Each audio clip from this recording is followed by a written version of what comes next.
It's really challenging to push against that, right? And my whole journey has been to sort of like let people know, hey, you don't need all the stuff and the things, right? That's marketing. That's marketing.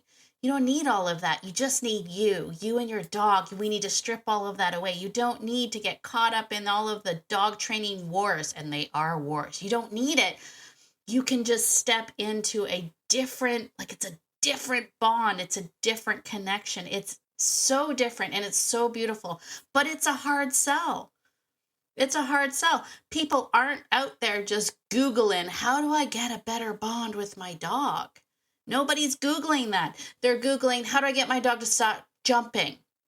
And then you're going to get some training videos with some like, you can do this correction, or if it's a positive only, it's don't do a correction. You'll get all of these techniques on how to stop that thing that is driving you crazy. And while I get it, don't get me wrong, I do get it. There are some things in life where you're like, I just need that to stop. I just need that behavior to stop. I get it. And again, this is why this is such a hard sell. It's a hard sell because what I'm saying is I'm going to tell you probably to forget about that for a while and focus on something completely different and start showing up in a different way and seeing things differently and changing your mindset. And I am fighting against programming. And believe me when I say this is something I struggle with too, because I got the same programming. Indeed. Today we've got a juicy topic. We're talking about 3 signs this is not a training problem and what you can do about it. I'm excited to jump into this. Let's get into it. Ready to have a calm and peaceful life with your dog without the stress of those fear-based behaviors? Hi, I'm Tracy, and I've been there, overwhelmed by all the conflicting dog training advice and unsure of what to do next. But now I help dog lovers like you simplify your life with your dog by building confidence naturally, fostering trust, and addressing those fear-based challenges. So, if you're ready, stop chopping those chicken wieners and let's get to it.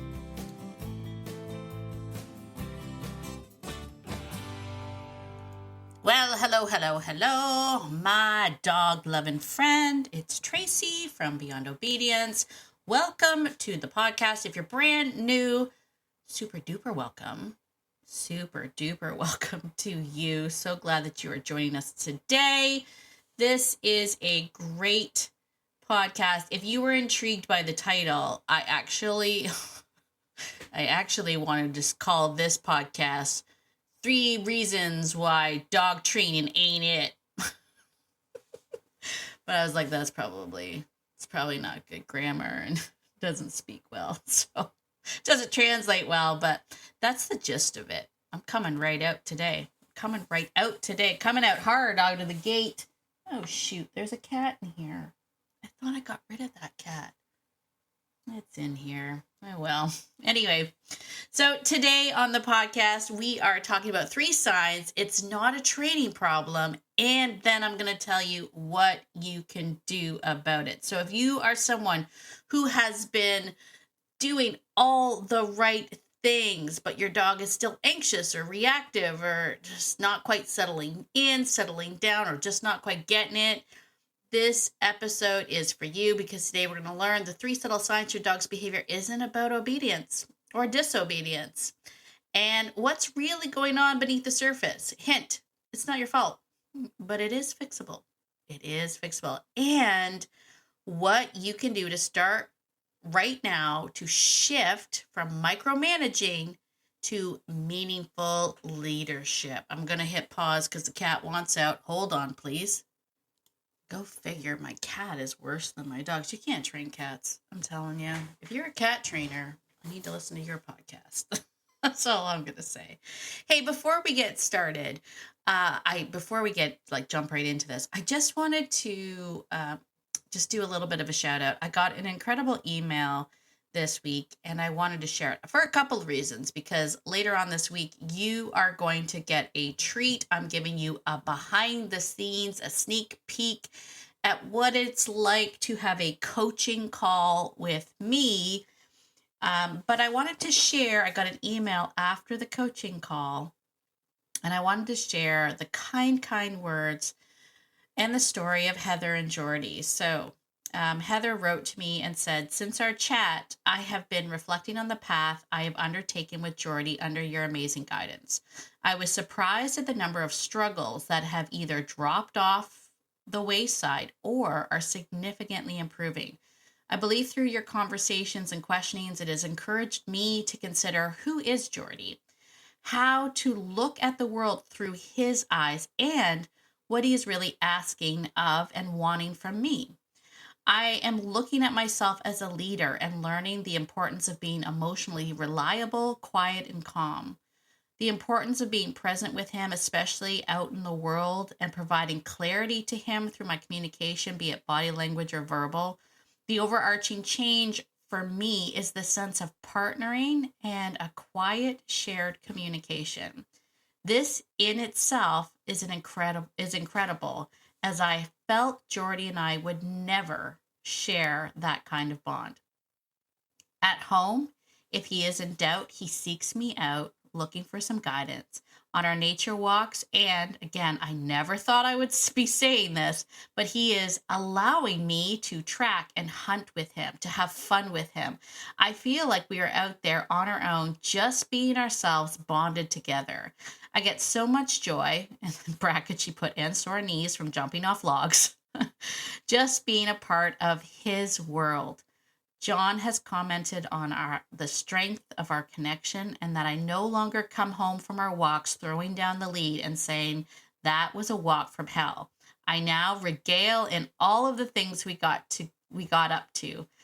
I owe it all to what you are teaching me, how you open my mind to look through the lens of the dog so that we can truly reach them and bring about the best partnership. Life with Jordy has changed from being a constant struggle to becoming a delight." Oh, gosh. I'm telling you, I smiled from cheek to cheek reading that. It is everything that I strive to share and to be for everybody. And I'm just so honored that not only did Heather trust in me, she took a leap. She joined the Fearful Dog program. She's done the extra credit stuff. She has, she's booked a couple coaching calls with me. But more importantly, she's done the work. And I'm not going to lie, you have to kind of agree to get a little weird with me, like you have to kind of agree to sort of suspend your dog training hat for a little bit and just just commit to being a little weird. That's what you have to do. And Heather embraced it. She embraced it. And I remember very early on when I started talking to her about, I said to her, I'm like, you will see, your dog will ask you to be with them, to come with them, to be a part of their journey when they're outside. She's like, he will never. He doesn't care if I'm there. He doesn't even care. Like, I remember the resistance, but she kept doing it. I said, even if you think he's not paying attention or he doesn't notice that you're there, he does. You just have to trust me. And she did. And I'm just, I'm so not only happy for them, I'm just so pleased, because if I can be honest and real for 1 second here, the stuff that I talk about and the stuff that was taught to me and whatnot, it's a hard sell. Like, it's a really, really hard sell. And it's very hard to stand out in the immense marketing that is currently bombarding us as dog owners. It's really challenging to push against that, right? And my whole journey has been to sort of like let people know, hey, you don't need all the stuff and the things, right? That's marketing. You don't need all of that. You just need you and your dog. We need to strip all of that away. You don't need to get caught up in all of the dog training wars, and they are wars. You don't need it. You can just step into it's a different bond. It's a different connection. It's so different and it's so beautiful, but it's a hard sell. It's a hard sell. People aren't out there just Googling, how do I get a better bond with my dog? Nobody's Googling that. They're Googling, how do I get my dog to stop jumping? And then you're going to get some training videos with some like, you can do this correction, or if it's a positive only, it's don't do a correction.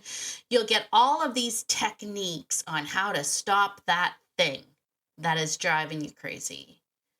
And while I get it, don't get me wrong, I do get it. There are some things in life where you're like, I just need that to stop. I just need that behavior to stop. I get it. And again, this is why this is such a hard sell. It's a hard sell because what I'm saying is I'm going to tell you probably to forget about that for a while and focus on something completely different and start showing up in a different way and seeing things differently and changing your mindset. And I am fighting against programming. And believe me when I say this is something I struggle with too, because I got the same programming. I grew up in the same programming. I grew up in a different era, where there wasn't as much conflicting dog training advice, but I still got inundated with this idea of controlling the dog, right? Like we had to control the dog's behavior. We have to train them, control them, all of that stuff. And when I finally let go of that, and I will quote my mentor, Nelson, because this is the thing that I have to constantly remind myself, is that you don't want to control the dog. And his famous, if it's not famous, it should be, Nelsonism is don't try to control the dog. Control yourself and influence the dog. And once you really step into that, it's humbling. This is humbling work. But once you step into it and you realize and you get it and you start walking through life with that, you will get such a different things. And just like Heather mentioned, it's the struggles that you have will just kind of melt away. A lot of them will just drop off, and one day you'll be like, oh my gosh, he doesn't even do that anymore. And the other things will start to get better the more that you do it. And so I couldn't be happier for Heather and Jordy. But as much as I would love to be like, that's all me, it's not. It's on her. Because there's lots of people that go through my program. There's lots of people that have gone over the years, have gone through the programs and have been like, not for me. And that's fine. It's not for everybody. Trust me. It's certainly, I certainly do have, a certain type of person at a certain stage of their life tends to sort of get this more than, the busy mom that just needs the dog to stop jumping on the counter. Like, I get it. That's not a judgment. That's just, this is where you are in life. But for those of us that can maybe take that moment and step outside of ourselves for a while and try not to control everything and let go of the things that we're trying to control and learn to sort of see dogs differently, it is a beautiful, beautiful thing. And so today's episode, I'm actually going to, if you are somebody that is Googling the how do I get my dog to stop this, or you're thinking or you're trying and you're doing the how do I get my dog to stop this, or you're thinking or you're trying and you're doing all the right things and the repetitions and the treats and all of the stuff and it's still not working, I'm going to give you 3 signs as to why that is. And I'm also going to tell you what you can do about it. I'm also going to tell you what you can do about it, because training isn't always the answer. Right? It's not the answer, because we can't train emotion out of a dog, right? Dogs are beautiful, sentient beings with emotion. And you can't train emotion out of a dog. You certainly can't train fear out of a dog. And a lot of our dogs' behaviors is coming from insecurity and fear-based, right? You can't, and not only will I say you can't train fear out of a dog, I will tell you you shouldn't. Because fear has its place. Fear is part of survival. I don't want to train fear out of my dog. I want to understand my dogs. You can teach behavior, sure. You can teach cues and all that stuff. But when your dog doesn't feel safe, they're always going to default to survival mode.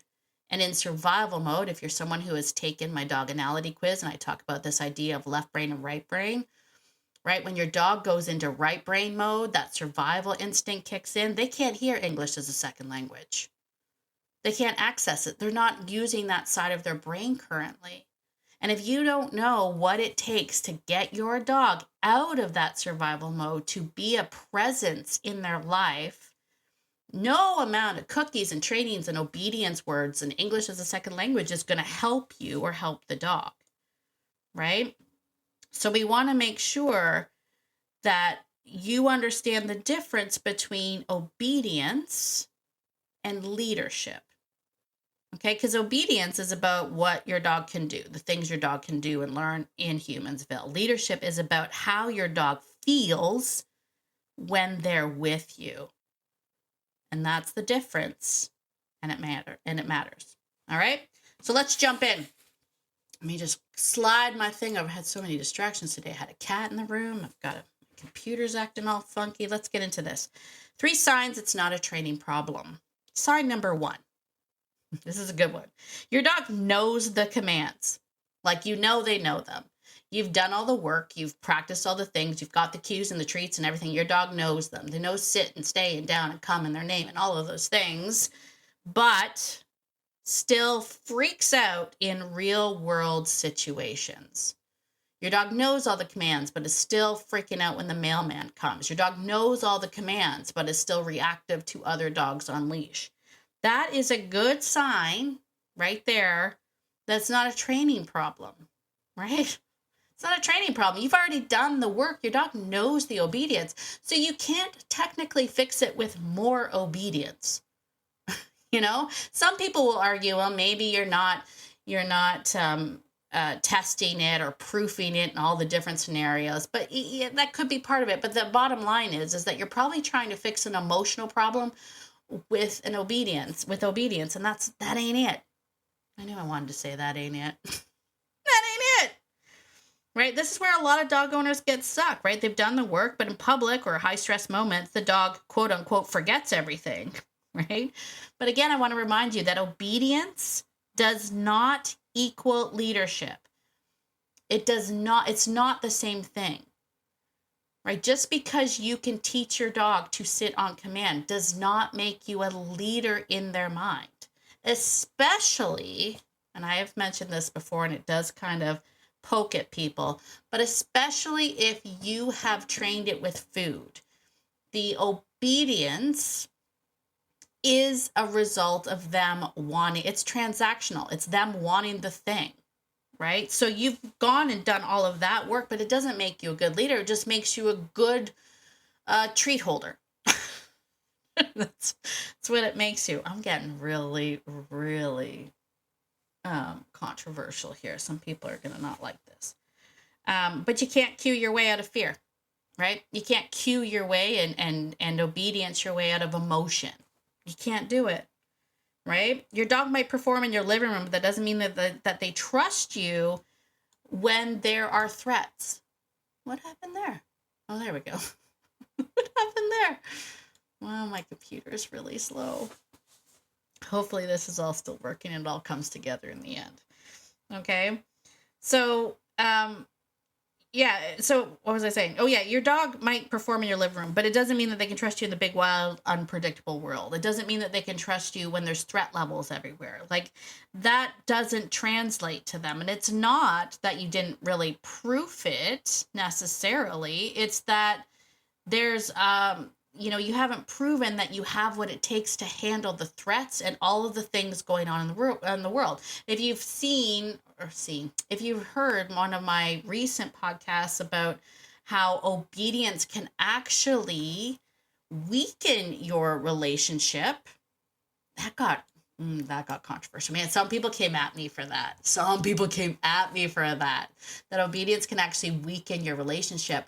If you put your dog in an obedience position, like a down or a sit in the presence of threats, other dogs, whatever, anything, without recognizing the threats and then showing them you have what it takes to handle those threats, you actually weaken your relationship. So obedience can actually be worse for that.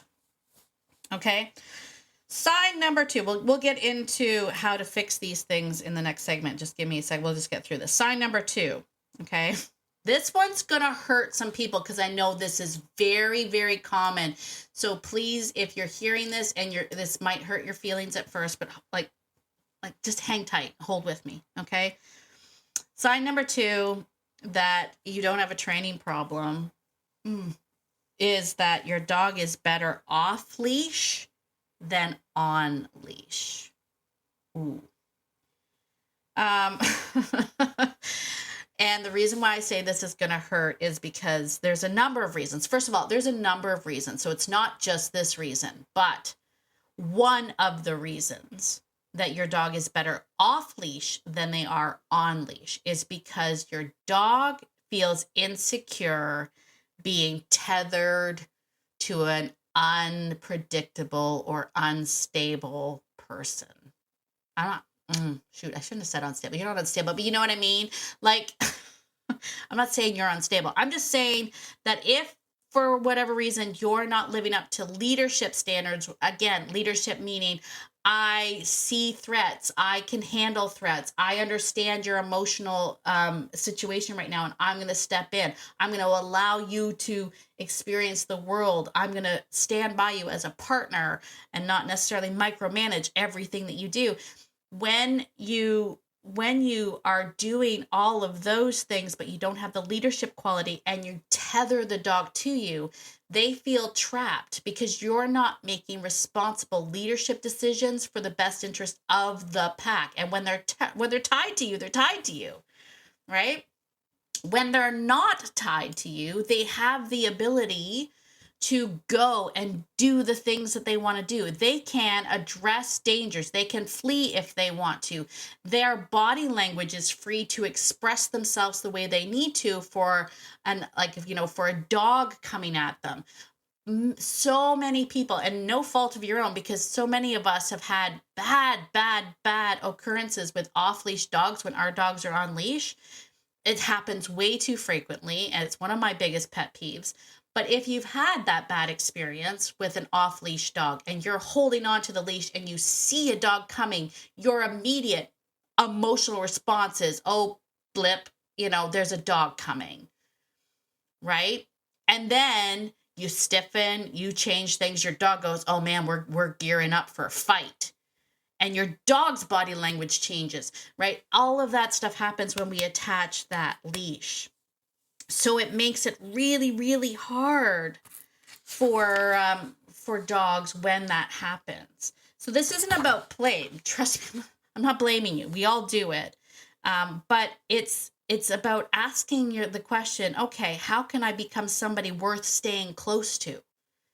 Right? And that's a leadership thing. It's not an obedience thing. And again, obedience is one of those situations where if you haven't done the leadership piece to this, and you are forcing them to do things they don't want to do in the presence of threats and they don't think you have what it takes, it hinders your relationship. Okay, sign number 3, that obedience ain't it. It's not a training problem, is that you are exhausted and life with your dog isn't fun anymore. If you are someone who has been like narrating every walk, dodging every trigger, you're constantly analyzing, overanalyzing, what should I do here, all of that stuff, and you're miserable about it, then this isn't a training problem.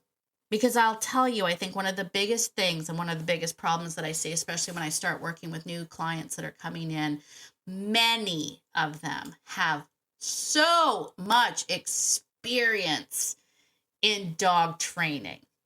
And I can tell because they have all the lingo and the words and the things and the all the dog training jargon, which means you've done your work. You have Googled, you have gone to the classes, you have watched the videos, you're doing all the work, and it's still not working. And it's not fun anymore. This is your sign that something is off. And it's not just in your training plan, but it's in your relationship dynamic, right? The good news, and here we're going to get into it right here and now. The good news is this is all fixable. Now, I want to forewarn you. And when I say this, I want to forewarn you, this takes time. Okay? Your relationship didn't get this way overnight. So, fixing it is going to take time. Changing things is going to take time. And you have to be patient with that. You have to live your life with my how interesting moments. I want you to how interesting for the next little while as you're starting to make this shift. Understand that the middle is messy and all of that stuff, and that you have to just persevere. Right? Remember Heather's testimonial at the beginning of this, and I told you, like, Heather was saying to me, there's no way that Jordy will ever invite me into his world. We used to call it Jordy Land. Like when I first started coaching with Heather, I'm like, Jordy's in Jordy Land. Right? And she's like, yeah, Jordy's in Jordy Land. I'm like, one day he'll invite you in. And she was like, he'll never invite me in. He's never going to invite me in. And now it's Jordy and Heather Land. And I love it. But it takes time, right? Heather has been working with me for about 6 months. So it takes a little bit of time. And you like this isn't quick fix stuff. And you don't want it to be. If it's quick fix stuff, it's not it. Okay? If it's quick fix, I'm telling you right now, you're fixing a behavior. You're not addressing the relationship if it's quick fix. Okay, just keep that in mind. You can still do both. Let me put that out there. You can do both. That's the good news. For those of you that are like, I need this fixed right away, you can do both. But if you only do the one, it'll pop up someplace else. Okay? So let's get into it. What can you do about it? What can we do about it? So now we've recognized some things. We're like, training ain't it. Training ain't it, Tracy. What do I do? All right. So if your dog knows the commands, but is still kind of panicking, I want you to remind yourself that obedience does not equal leadership. Obedience does not equal leadership. How do I know this? Because I have probably the most non-obedient pack of dogs ever. And I mean ever. Which some of you will be like, that's shocking because you're supposed to be helping people with dogs. True.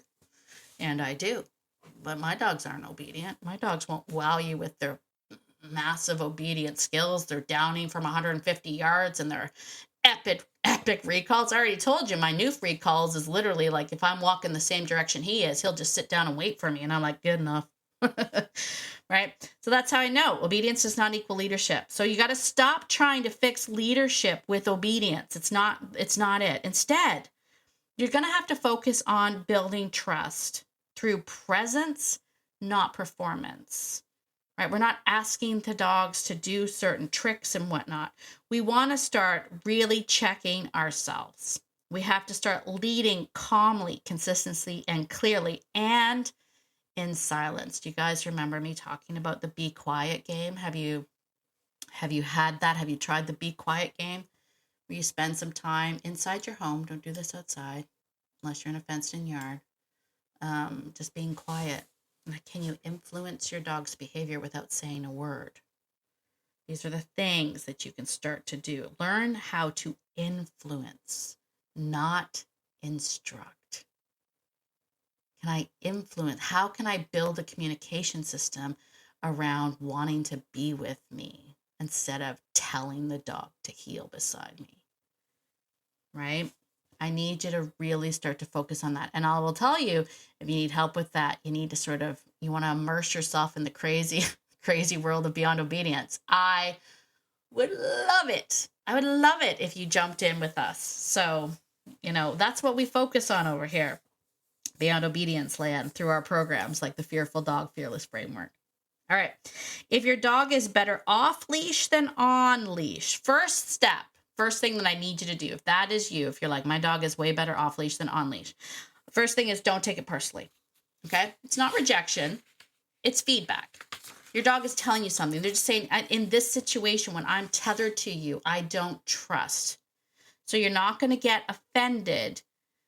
It's just information, so you're going to stay curious. Okay, how interesting, right? And then you're going to start building trust outside of the walks, right? I think this is where lots of people go wrong, and they kind of hate me for saying this, I think, because anytime people are coming up like, I always have to say that with people with reactive dogs. I'm like, if you have a reactive dog, you need to work on this outside of the place where your dogs are reactive. We want to do our trust cycles in the house and test those and work on those. And then if they're not there, you go, how interesting. If you start this where the problem is, you're going to end up having to correct. And then again, we're most likely trying to correct an emotion.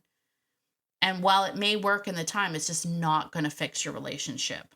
Okay, so start building trust outside of the walks, right? Connection doesn't start on the leash. It starts on the couch or in the yard or in quiet moments. And, if this is something you're interested in, we could certainly talk about that. But that's where I would start, is outside the walk. And then, believe it or not, my next step is to add the leash, but inside the house. If you haven't already started working on that, where you start working on your communication, your leash skills inside the house, you need to start there, right? And then this is the big tip. Now, I want you to get some some guidance before you just jump to this, because especially if you have a reactive dog, please know when I say this, I am not saying give your dog the length of the leash to go and be reactive to other dogs. Okay. Let's get this straight when I say this, but I'm going to tell you the biggest tip for helping your on leash relationship is I want you to go to a field or a place where your dog can roam and start using a longer line. And then you're going to be observant. When does your dog hang out with you? When do they feel the need to move away from you? Start giving them the ability to tell you what they need. Give them a longer line. If your dog lives its entire life on a 6-foot leash, and it's too close to you and he's feeling like he's more reactive when he's close to you, find out what you can do when he's not close to you. Can you get more influence when he's got more choices, and see how many times he chooses you and move on from there? Okay?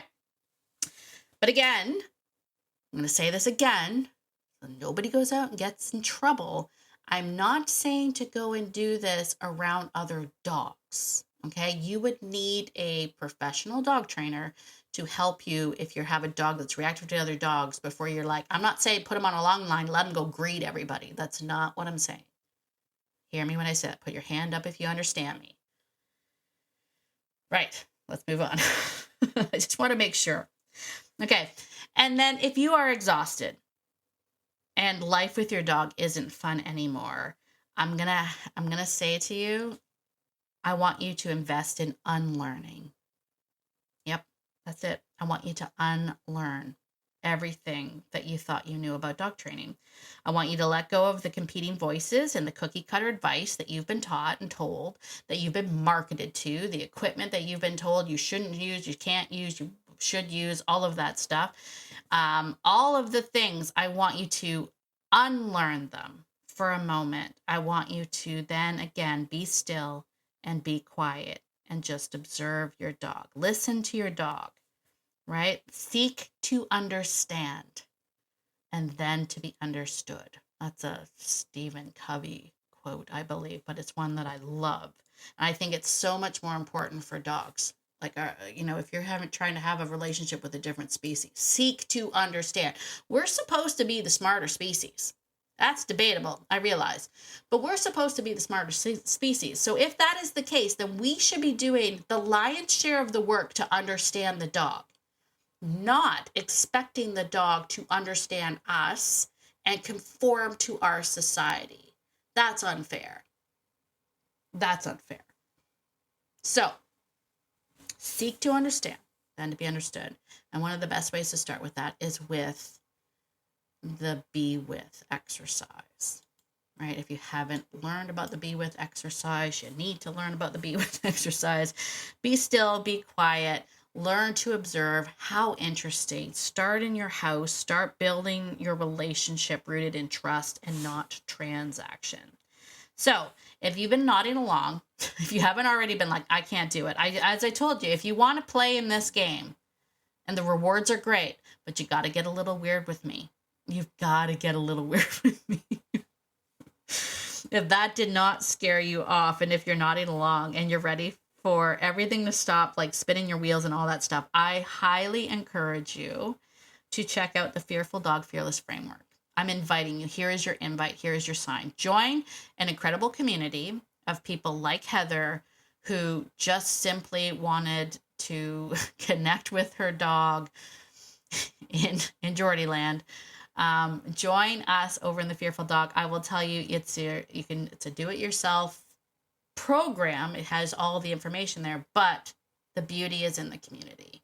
You will love, love, love the community, the questions, the Q&As. We've got some exciting things coming up inside that program as well. I haven't even told the members yet, but if you are somebody that jumps in on this opportunity, I think before the end of May, we've got some exciting things coming up. So if you've been on the fence, now this is your sign. Jump in. It's a 3-step system designed to help you break your dog's fear cycle, build their confidence, and bonus, you're going to build your own. You're going to walk through life knowing what your dog needs. No more questioning, am I doing this right? Am I doing this wrong? No more questioning. You're going to know, because you're going to know your dog so well that you will never question it again. Okay, you might question it a little bit because it takes a while for you to build up all that confidence. So that's where you come back to the group and you ask me. And you go, hey, Tracy, what do you think? And I'm telling you, the group that I'm at now, they're at the point where I'm like, you already know the answer to this. And they're like, yeah, I know. I know, but I was just double checking. I'm like, you guys know, you know what you're doing. And that's a beautiful thing. Finally, you're going to enjoy your life with your dog and not just manage them. I loved that Heather mentioned that she no longer came home and said that was a walk from hell, but now she her walks with her dog are a delight. And that's what I want for every single one of you. So if you're ready for that, I highly encourage you to jump in that. If you're someone who's taken the Doganality quiz and you have an RBI, so that sensitive soul, or you have an RBE, unconfident, you should already be in the program. I'm just going to put that in there. You should already be in the program. If your dog came out with a different Doganality, but you're like, I still want to be in the program, you can. Trust me. You can. Trust me. There's a lot of us that once we went through it, we're like, yeah, I don't think your dog's really that fearful, but they still get all the same benefits from being in the program and learning these ways. But if you want a little bit more one-on-one, you can also book that leadership coaching call with me. Calm, confident coaching call. You can do that one-on-one with me as well. How do we do all of these things, Tracy? I'm glad you asked. If you want to join us in the Fearful Dog Fearless Framework, you're going to do beyondobedience.ca/fearless to learn more about it, or reach out to me, email me, DM me, whatever, and I can let you know if it's the right fit.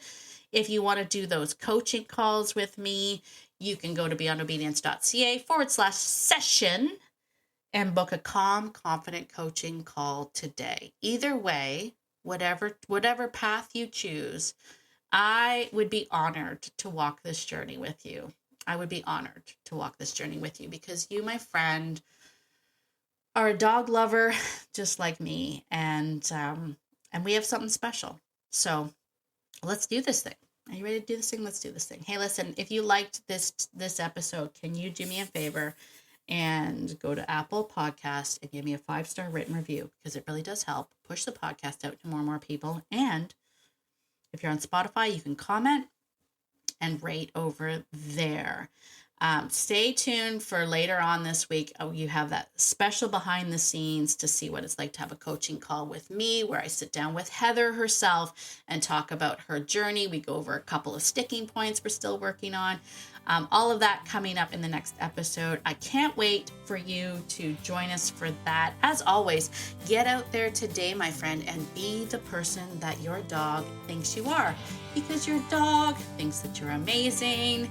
And so do I. Have a fantastic day, and I will see you in the next episode. Bye for now.